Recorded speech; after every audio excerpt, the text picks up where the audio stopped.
Hello friends, তোমরা কে কেমন আছো? আশা করি সবাই ভালো আছো, সুস্থ আছো।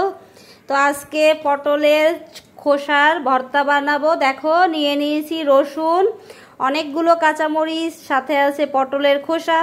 তো এগুলো আমি ব্লেন্ডার করে নিব। দেখতে থাকো বন্ধুরা। দেখো, ব্লেন্ডারে ভরে নিলাম। দেখো, অনেকগুলো ছিল, দুবারে করে নিলাম।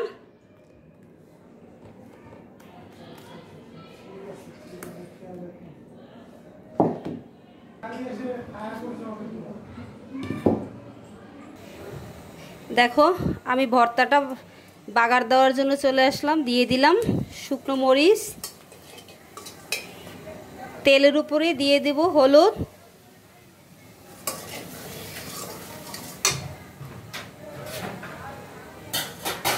এই যে দেখো,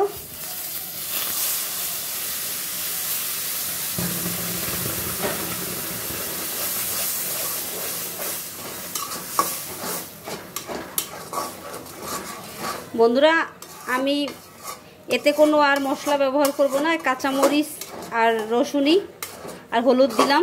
এখন দিয়ে দিব লবণ।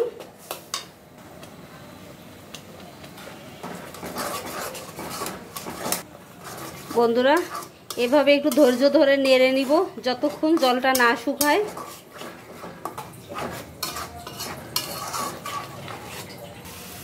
দেখো, জলটা প্রায় শুকিয়ে গেছে। দেখছো কত সুন্দর শুকনো শুকনো হয়েছে। ধৈর্য ধরে একটু নেড়ে নিলেই হবে। তো এই ভর্তাটা কিন্তু বেশি রসুন দিলেই খেতে ভালো লাগবে। যাদের ব্লেন্ডার নেই অবশ্যই পাটায় বেটে নিতে পারো। তো দেখো, আমার ভর্তাটা প্রায় কমপ্লিট। এটা গরম ভাতের সাথে খেতে কিন্তু খুব সুন্দর টেস্টি।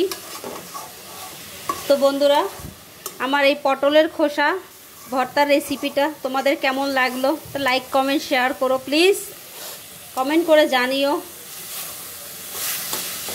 তো তোমরা সবাই ভালো থেকো, সুস্থ থেকো। দেখা হবে অন্য কোনো রান্নার ভিডিও নিয়ে।